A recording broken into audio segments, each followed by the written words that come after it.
بسم الله الرحمن الرحیم. سلام عزیزای دلم، اومدم با قسمت دوم آموزش بافت هلندی دو طرفه. خب جلسه پیشو که کامل تمرین کردیم، فهمیدیم که چجوری باید یه هلندی خوب و تمیز ببافیم، نحوه مواد زدن، نحوه دست گرفتن، نحوه بافتن رو بهتون آموزش دادم. الانم دقیقاً همون کار رو میخوایم تکرار کنیم، اما میخوایم این سمت رو ببافیم. نکته های قرینه سازی رو میخوام بهتون بگم، پس دیگه چیزای قبلی رو زیاد تکرار نمی کنم. شروع میکنیم. یادتونه که چی کار میکردیم؟ شونه میکردیم به سمت عقب. خب بعد چی کار میکردیم؟ دقیقاً واکسمون رو میزدیم کامل و شونه میکردیم. دوستان ببینید، برای اینکه بخوایم این طرف رو شروع کنیم به بافتن، شما این ور رو ملاک قرار میدید. از روبروی همین مثلثی که از اول جدا کرده بودیم، از همینجا دوباره یه تیکه دیگه جدا میکنم. ببینید چجوری من جدا میکنم. اینو برمیدارم، با دستم میگیرم، میکشم، ادامهش جدا میشه. خب شونه میکنیم.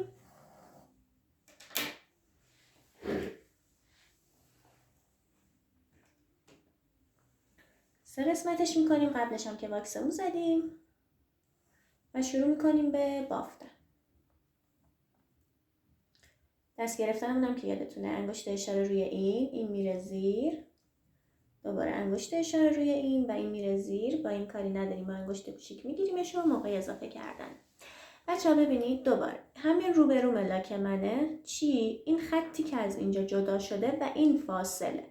شما دستتون اولا که باید ببینید، الان دست من یه دست صافه که همینجوری قراره بیاد پایین.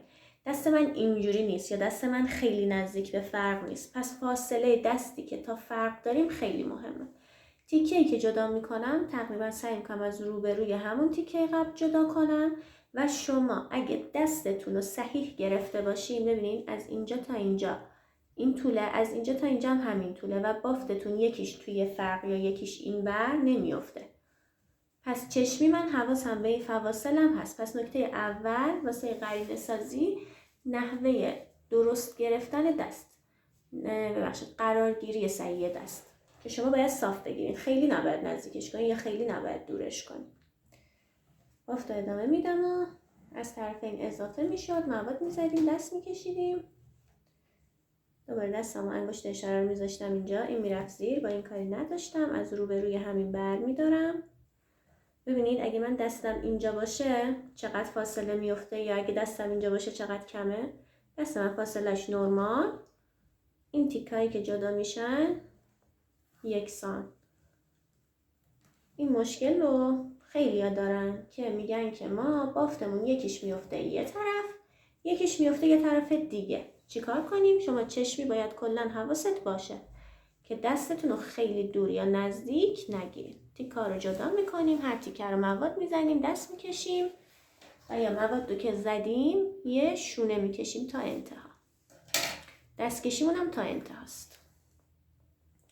انگشت اشاره رو که میذاریم کاملا نزدیک به این فیکسش میکنه به سر.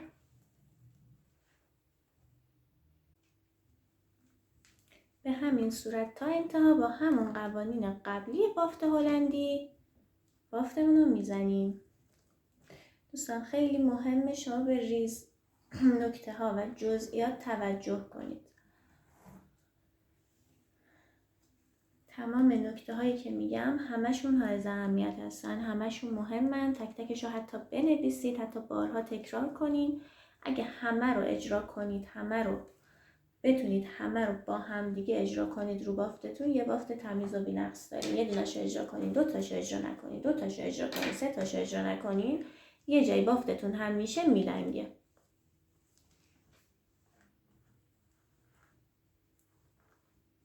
و اینم با تمرین زیاد کاملا به دست میاد.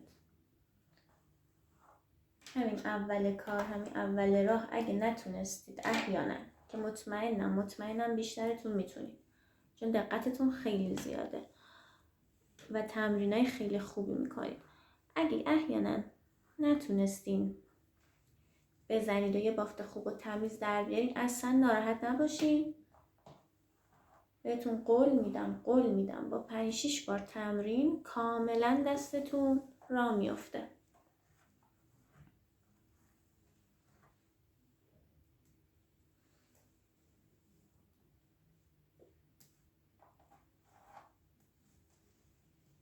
تا انتها اینو دوباره ادامه میدیم و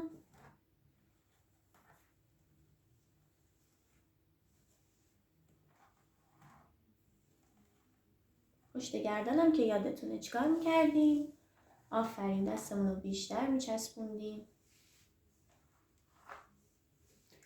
اینم شد بافت هلندی دو طرفه ما. دوستان عزیزم سابسکرایب یادتون نره، حتما برام کامنت بذارید، ویدیو رو هم لایک کنید تا بتونم آموزش‌های بیشتر و بهتر براتون بذارم. خیلی ممنون.